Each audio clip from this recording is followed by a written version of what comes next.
नमस्कार, आप देख रहे हैं न्यूज इंडिया। आपके साथ मैं हूं चारुल शर्मा। शुरुआत एक बड़ी खबर के साथ करते हैं। तेलंगाना में मुख्यमंत्री पुष्कर सिंह धामी ने चुनावी रैली की है। तो चुनावी दौर है और ऐसे में तेलंगाना में पहुंचे हैं मुख्यमंत्री पुष्कर सिंह धामी।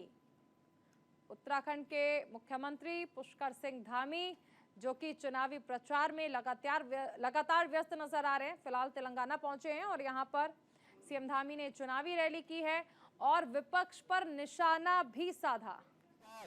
संविधान बदलने जैसी बात जनता पार्टी और नरेंद्र मोदी जी की सोच में नहीं है।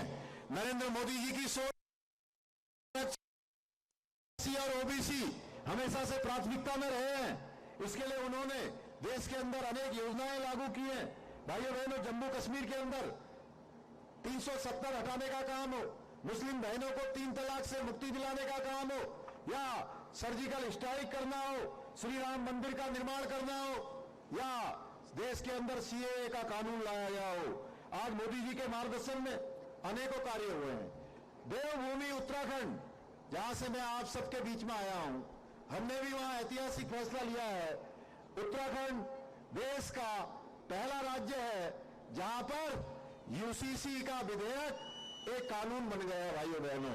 और ये यूसीसी की गंगा जो उत्तराखंड से निकली है, उत्तराखंड में जिसकी शुरुआत हुई है, अब मोदी जी के नेतृत्व में जब आप हमारे अजमेरा जी को लोकसभा में भेज देंगे, मेंबर ऑफ पार्लियामेंट बना देंगे, पूरे देश के अंदर ये गंगा बहेगी भाइयों बहनों।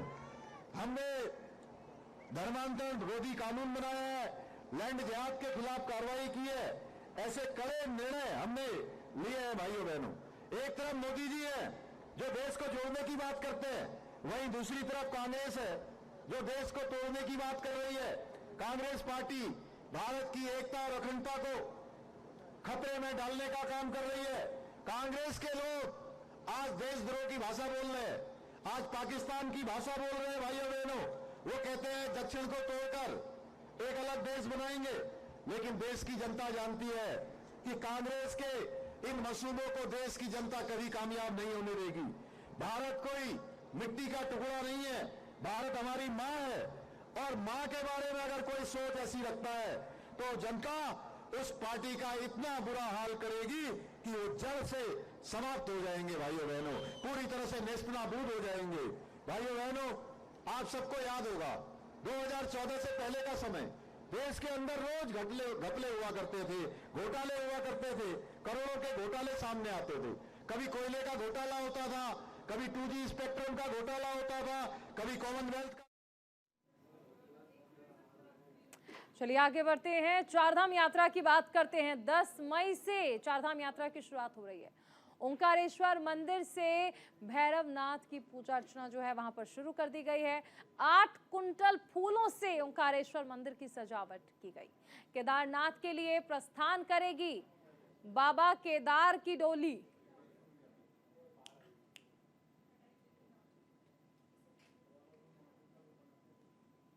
तो डोली यात्रा का पहला पड़ाव विश्वनाथ मंदिर, गुप्त काशी।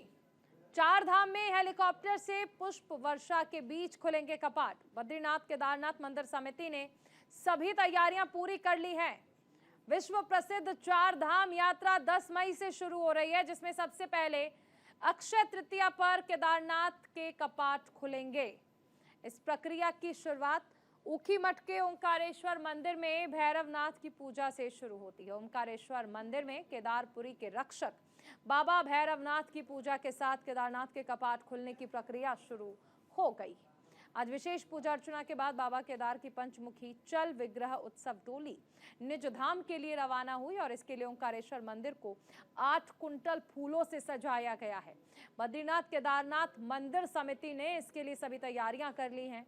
पंचमुखी डोली केदारनाथ धाम के लिए प्रस्थान कर उसके प्रथम पड़ाव गुप्त काशी पहुंचेगी। साथ ही केदारनाथ की चल विग्रह पंचमुखी डोल मूर्ति लेकर डोली पंच केदार गद्दी ऊखीमठ से गुप्त काशी के विश्वनाथ मंदिर पहुंचेगी।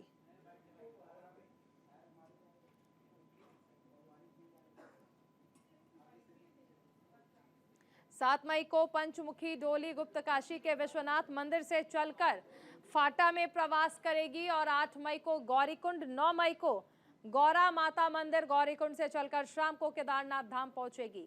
10 मई को सुबह 7 बजे धाम के कपाट श्रद्धालुओं के लिए खोल दिए जाएंगे।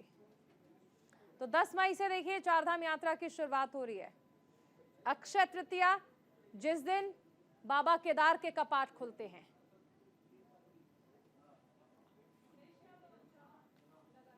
अक्षय तृतीया पर बाबा केदार के कपाट खुलते हैं और भाई दूज के दिन बाबा केदार के कपाट बंद हो जाते हैं।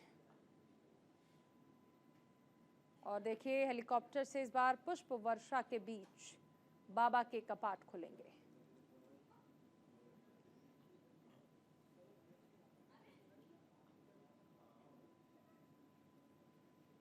तो चारधाम यात्रा में हेलीकॉप्टर से पुष्प वर्षा की जाएगी। बड़ी खबर आपको बताई जा रही है। चारधाम यात्रा के लिए तैयारियां जो है वो शुरू हो चुकी हैं और 10 मई को चारधाम यात्रा की शुरुआत हो रही है और साथ ही अक्षय तृतीया के दिन बाबा केदार के कपाट खोल दिए जाएंगे। मंदिर को सजाना शुरू कर दिया गया है और केदारनाथ मंदिर समिति ने सभी तैयारियां पूरी कर ली हैं।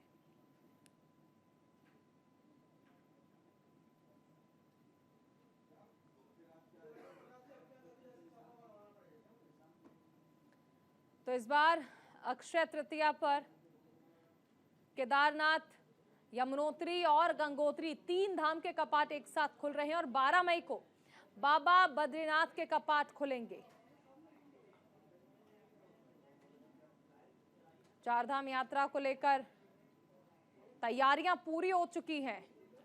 विश्व प्रसिद्ध चारधाम यात्रा 10 तारीख को मां गंगोत्री, यमुनोत्री और केदारनाथ जी और 12 तारीख को बद्रीनाथ जी के कपाट खुल रहे हैं। इसमें हमारे पर्यटन विभाग से 2 तरह की सुविधाएं, एक ऑनलाइन पंजीकरण है जो आज की डेट तक 20 लाख से ऊपर पंजीकरण किए जा चुके हैं। 8 तारीख से सुबह 7 बजे से लेकर 7 बजे शाम तक ये राही होटल में जहां पर ये परिसर देख रही हैं, यहां से ऑफलाइन पंजीकरण होंगे। जिस तरह हमें स्लॉट मिलेगी उतनी संख्या में यहाँ पंजीकरण किए जाएंगे। यहाँ पर टेंट की व्यवस्था, पानी की व्यवस्था, बैठने की व्यवस्था और ये देख रही हैं जो काउंटर हैं, इनमें बच्चे अभी प्रैक्टिस कर रहे हैं और ये लगातार काउंटर चलेंगे 2 शिफ्ट में, सुबह 7 बजे से लेकर 7 बजे शाम तक। हमारे साथ सहयोगी संजय पुंडीर जुड़ गए हैं। संजय, देखिए विश्व प्रसिद्ध चारधाम यात्रा की शुरुआत 10 मई को हो रही है और सरकार का दावा है कि तमाम तैयारियां जो है वो पूरी कर ली गई हैं। देखिए चारधाम यात्रा में अब महज 4 दिन शेष बचे हैं। ऐसे में शासन प्रशासन भी अपनी तैयारियों में जुटा है। अगर हरिद्वार जिले की बात की जाए तो यहाँ के जो पर्यटन अधिकारी है उन्होंने भी तमाम जो तैयारियां हैं वो पूरी कर ली गई है।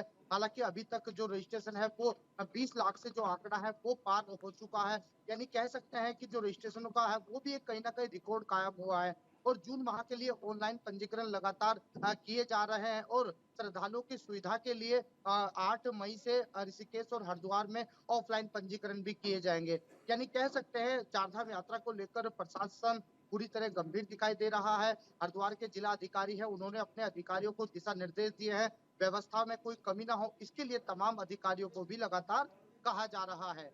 जी संजय, देखिए चारधाम यात्रा की अगर हम बात कर लें तो ये तो तैयारियों को लेकर हर बार पुख्ते दावे किए जाते हैं, लेकिन कई सारी समस्याएं होती हैं जिनको जो श्रद्धालु फेस करते हैं, चाहे ओवर रेटिंग की समस्या हो।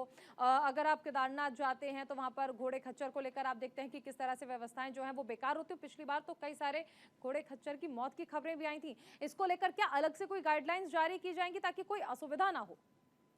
देखिए चारों लगातार ही अव्यवस्थाओं की बात की जाए तो जब भीड़ पर प्रशासन का कंट्रोल नहीं रहता है तो कहीं ना कहीं जो अव्यवस्थाएं हैं वो देखने को मिलती है। यही वजह है कि इस बार शासन की ओर से एक गाइडलाइन जारी हुई है और लगातार पर्यटन विभाग की ओर से भी श्रद्धालुओं को कहा जा रहा है कि बिना रजिस्ट्रेशन के आप यात्रा नहीं कर सकेंगे। यानी कह सकते हैं कि भीड़ को नियंत्रण करने के लिए तमाम जो रजिस्ट्रेशन है वो प्रक्रिया जारी है और जिस तरह से अभी हम देख रहे हैं कि जो स्लॉट है वो पूरी तरह फुल दिखाई दे रहे हैं। यानी कह सकते हैं कि जो फालतू लोग हैं यानी जो बिना रजिस्ट्रेशन वाले लोग हैं वो यात्रा नहीं कर सकेंगे।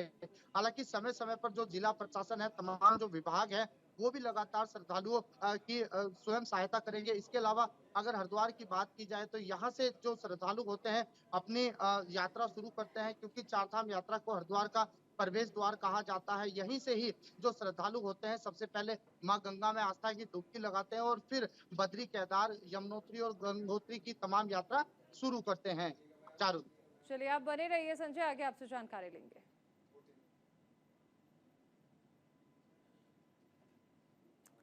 चलिए आगे बढ़ते हैं। बढ़ती गर्मी के बीच जंगलों के धधकने का सिलसिला जारी है। उत्तराखंड में 1144 हेक्टेयर जंगल जलकर खाक हो चुके हैं। राज्य में अब तक वन अग्नि की 910 घटनाएं सामने आ चुकी हैं।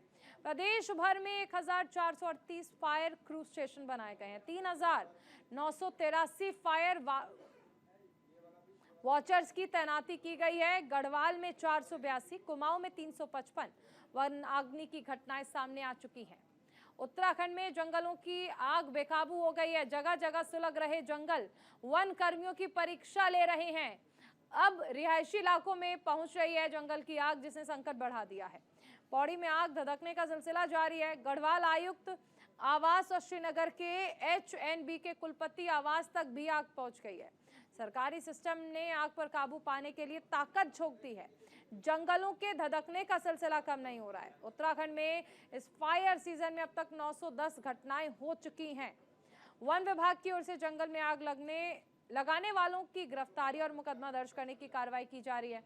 अब तक जंगल में आग लगने पर वन अपराध के कुल 351 मुकदमे दर्ज किए जा चुके हैं।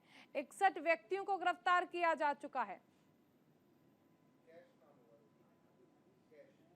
फॉरेस्ट फायर की हालात बहुत बढ़ गए हैं और जो माननीय मुख्यमंत्री जी ने परसों एक बैठक करी थी उसमें जो निर्देश दिए थे उसके कंप्लायंस के लिए फॉरेस्ट डिपार्टमेंट को बताया गया है। फॉरेस्ट डिपार्टमेंट ने अब अपने वरिष्ठ अधिकारियों को एक एक ज़िले का प्रभार भी दिया है, उनके कॉन्जर्वेटर्स भी जाएंगे। और सबसे अधिक समस्या जो है वो पौड़ी गढ़वाल में इस समय प्रॉब्लम हो रहा है फॉरेस्ट फायर्स का। उसके लिए DM पौड़ी ने एयरफोर्स से भी बात कर ली है। अब एयरफोर्स के हेलीकॉप्टर्स भी श्रीनगर से बकेट में पानी उठा के उसका छिड़काव भी कर रहे हैं, जो एयर से कर रहे हैं। और इसके लिए अब एक नया प्रोजेक्ट भी हम लोग ला रहे हैं, जो IIT कानपुर ने एक एक्सपेरिमेंट किया है क्लाउड सीडिंग का। तो क्लाउड सीडिंग एक नई तकनीक है जो गल्फ के देशों में काफ़ी यूज़ किया गया है, UAE में, दुबई में, कतार में।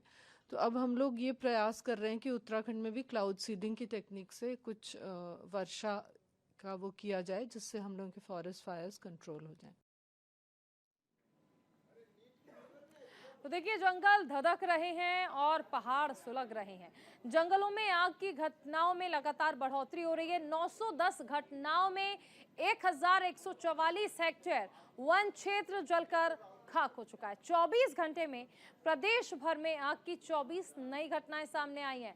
प्रदेश भर में बनाए गए हैं 1438 fire crew station, 3983 fire watchers की तैनाती भी की गई है और गढ़वाल में 482, कुमाऊं में 355 वन अग्नि की घटनाएं जो है अब तक सामने आ चुकी हैं। दमकल विभाग, राजस्व विभाग, वन विभाग, पुलिस विभाग के कार्मिक आग बुझाने में जुटे हैं और अब तक 351 मुकदमे देखिए इस मामले में दर्ज किए जा चुके हैं। 61 लोगों की गिरफ्तारी इस मामले में अब तक की जा चुकी है, लेकिन वन अग्नि के मामले जो हैं वो रुकने का नाम नहीं ले रहे हैं।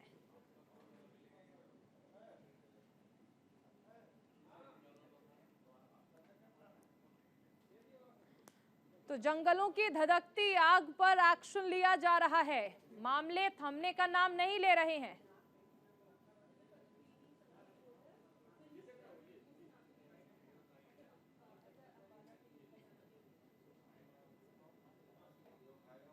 अनुज अवस्थी हमारे साथ जुड़ गए हैं। अनुज, देखिए जंगलों में आग रुकने का मामला जो है वो थम नहीं रहा है, लेकिन हैरानी की बात यह है कि हर साल हम देखते हैं कि उत्तराखंड में जो जंगल हैं वो आग की लपेट में आ जाते हैं, लेकिन उसके बावजूद कोई परमानेंट सॉल्यूशन क्यों नहीं है? बिल्कुल चारुल, आग की घटनाएं लगातार देखने को मिली है, चाहे 2019 की बात करें, 2022 की बात करें और अब 2024 की अगर बात करें तो लगातार ये घटनाएं देखने को मिल रही हैं। पूरे के पूरे जो जंगल है, चूंकि जिस तरीके से गर्मी बढ़ती चली जा रही है, पहाड़ों का एटमॉस्फेयर, जब मैदान के लोग पहाड़ों पे जाते थे तो वहां पे ठंडा एटमॉस्फेयर मिलता था, लेकिन अब चूंकि गर्मी बढ़ने के कारण पहाड़ों के जो जंगल है उसमें आग की घटनाएं लगातार बढ़ रही। अभी तक की कुल आंकड़े की अगर बात करें तो करीब 1144 हेक्टेयर का जंगल अभी तक जलकर खाक हो गया है। पूरे प्रदेश की अगर बात करें, टिहरी, पौड़ी, उत्तरकाशी, चमोली, रुद्रप्रयाग, अल्मोड़ा, नैनीताल, इन तमाम जगहों के जंगलों में आग लगी हुई है और बीते 24 घंटों में करीब करीब 150 ऐसी घटनाएं हैं जो अभी फिलहाल बीते 24 घंटों में हुई है। मुख्यमंत्री पुष्कर सिंह धामी हो, मुख्य सचिव राधा रतोड़ी हो या फॉरेस्ट विभाग के जितने भी अधिकारी हैं, तमाम अधिकारी इस पे नजर बनाए हुए हैं और कोई ना कोई उपाय जरूर कर रहे हैं। फॉरेस्ट अधिकारियों, जो डिस्ट्रिक्ट फॉरेस्ट ऑफिसर्स हैं, उनको मौजूदा हालात में जहां पे आग लगी हुई है उनको वहां पे जाने के निर्देश भी दिए गए, साथ ही साथ जो भी उचित कार्रवाई हो सके, क्योंकि अभी तक के हेलीकॉप्टर के द्वारा, वायुसेना के हेलीकॉप्टर के द्वारा आग बुझाने का काम जारी था, लेकिन फिलहाल जिस तरीके से आग लगातार बढ़ती चली जा रही है और अब आग आबादी वाले क्षेत्रों में जा रही है, जिस तरीके से अल्मोड़ा की घटना हुई जहां पे दो मासूम बच्चे और 2 व्यक्ति जलकर खाक हो गए, जिसमें से एक की मौत हो गई और दूसरे का इलाज सुशीला तिवारी, हल्द्वानी के सुशीला तिवारी अस्पताल में चल रहा है। तो ऐसी तमाम घटनाएं सामने आ रही है। हालांकि फॉरेस्ट विभाग इसका इलाज जरूर देख रहा है कि इस तरीके की घटनाओं को कैसे रोका जा सके। सबसे पहले तो फॉरेस्ट विभाग में, चारुल, मैं बता दूं कि सबसे पहले फॉरेस्ट विभाग ने जितने भी आपत्तिजनक लोग हैं जो ज्वलनशील पदार्थ लेकर के गांव में जा रहे हैं या जंगलों में जा रहे हैं, उनको साफ तौर पर रोका जा रहा है और उनसे ये निवेदन भी किया जा रहा है कि जंगलों की तरह कोई भी ज्वलनशील पदार्थ हो, पराली हो या जो खेत काटने के बाद जो भूसा बचता है उसको ना जलाए, चाहे वो हरिद्वार हो, चाहे वो उधम सिंह नगर हो, चाहे वो टिहरी हो, चाहे पौड़ी हो। लगातार मुख्यमंत्री पुष्कर सिंह धामी और फॉरेस्ट विभाग के लोग इसको सबसे पहले अमल पे लेके आ रहे हैं। दूसरी चीज कि जितने जो लोग इस तरीके की चीजें कर रहे हैं, ज्वलनशील पदार्थ लेकर के जा रहे हैं, उनके ऊपर प्रशासन और सरकार सख्त कार्रवाई कर रही है। अनुज, लेकिन देखिए फिलहाल ये कहा जा रहा है कि जो क्लाउड सीडिंग है उस फॉर्मूले को भी अपनाया जा सकता है, यानी आर्टिफिशियल रेन के जरिए भी कोशिशें की जाएंगी कि इस आग पर काबू पाया जा सके। लेकिन उन लोगों का क्या जो कि इंटेंशनली ये सब कर रहे हैं, नेचुरल चीजों को नहीं रोका जा सकता, लेकिन जो लोग, जो असामाजिक तत्व जानबूझकर ये कर रहे हैं, उनके खिलाफ क्या कार्रवाई? बिल्कुल चारुल, ये क्लाउड बना करके आर्टिफिशियल आप रेन कर सकते हैं। इसी को लेकर के अभी सचिवालय में मुख्य सचिव राधा रतोड़ी और फॉरेस्ट विभाग के कई अधिकारी हैं जिनकी अभी बैठक चल रही है और शाम 4:30 बजे वो मीडिया से मुखातिब होंगे मुख्य सचिव और बनाने को लेकर के पूरा अपडेट देंगी। अगर बात करें दूसरी कि जिस तरीके से जो लोग वहां पे जंगलों में जा रहे हैं या आग लगा रहे हैं या जिस तरीके से सोशल मीडिया पे वीडियो वायरल हो रहा है कि हम पहाड़ हैं, हम पहाड़ को भस्म कर देंगे, चमोली की ऐसी घटना सामने आई हुई है, तो उनके खिलाफ पुलिस और प्रशासन दोनों लोग उसमें मुकदमा दर्ज करके उनको तत्काल रूप से जेल भेज रहे हैं। कुमाऊं की अगर बात करें तो कुमाऊं कमिश्नर दीपक रावत ने भी इस बात को बोला है कि अगर इस तरीके की कोई घटना सामने आती है या कोई व्यक्ति इसमें इन्वॉल्व होता है कि कोई पराली जला रहा हो या कोई भूसा जला रहा हो या जंगलों में कोई आगजनी कर रहा हो, तो उसके ऊपर तत्काल रूप से कार्रवाई की जाए। और फॉरेस्ट विभाग इस पे लगातार ध्यान दे, क्योंकि जितने भी रेंजर्स हैं चारों, उनको अलर्ट पे रखा गया है और तत्काल जहां जहां पे ये घटनाएं बढ़ रही हैं वहां पे मौजूदा जो स्थिति है वहां का जायजा लेने के लिए उनको भेजा भी गया है कि आग किसी भी प्रकार से आबादी वाले क्षेत्रों में ना जाए और जितने भी जंगल में जानवर हैं उनको भी किसी भी प्रकार का नुकसान न पहुंचे। जी चारों, बिल्कुल शुक्रिया अनुज इस तमाम जानकारी के लिए। उधर लक्सर की जेजे टायर के वाइस प्रेसिडेंट अंजन कुमार दास के नेतृत्व में निःशुल्क चिकित्सा शिविर लगाए जा रहे हैं, जिसमें पहला शिविर ग्राम कानेवाली में लगाया गया, दूसरा शिविर मुंडाखेड़ा कला गांव में लगाया गया और तीसरा शिविर डोसनी गांव में लगाया गया। इस कैंप में मरीजों के लिए निःशुल्क शुगर, बीपी और आंखों की जांच के साथ निःशुल्क चश्मे भी दिए जा रहे हैं। और इस मौके पर फैक्ट्री के उप प्रबंधक मानव संसाधन विभाग सतीश शर्मा ने कहा कि जेके टायर पर हमेशा क्षेत्र के काफी लोगों का लगाव रहा है और जो समय समय पर क्षेत्र में निःशुल्क स्वास्थ्य जांच केंद्र लगाते रहते हैं और अन्य सामाजिक हितों के लिए कार्यक्रम आयोजित करते हैं।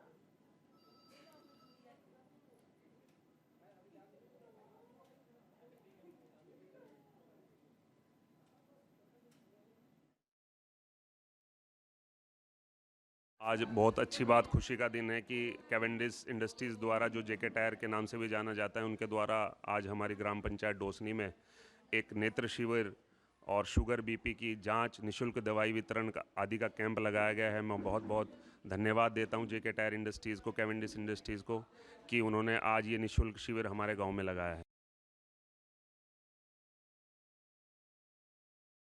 मंजी, हमारे आदरणीय चेयरमैन डॉक्टर गुरबत सिंघानिया जी का ये एक मिशन है कि हम क्षेत्र के कंपनी के आसपास के सभी गांव को, सभी बुजुर्गों को, महिलाओं को, बच्चों को मेडिकल कैंप लगा करके उनकी हेल्थ के बारे में जागरूक करें और उनको जितने भी कंपनी की ओर से चश्मे, दवाइयाँ आदि प्रदान करें। और इस प्रकार से लास्ट 3 दिन में आप देख रहे होंगे कि हमने इससे पहला काम ग्राम खाने वालों ने लगवाया और दूसरा कैंप हमारा मुंडा खेड़ा कला में था। हरिद्वार के बहादुराबाद थाना इलाके में टोल प्लाजा पर दो पक्षों में विवाद हुआ, जिसका वीडियो सोशल मीडिया पर वायरल है। वायरल वीडियो के आधार पर टोल कर्मचारियों ने यात्रियों के साथ बदसलूकी की, जिसके बाद यात्रियों ने सड़क पर जाम लगा दिया। बहादुराबाद बाजार चौकी प्रभारी प्रदीप राठौर ने बताया कि यात्रियों की ओर से एक शिकायत पत्र दिया गया, जिसके आधार पर पुलिस जांच कर रही है। और इसी के साथ देवभूमि की खबरों में फिलहाल इतना ही। आप बने रहिए न्यूज़ इंडिया के साथ। नमस्कार।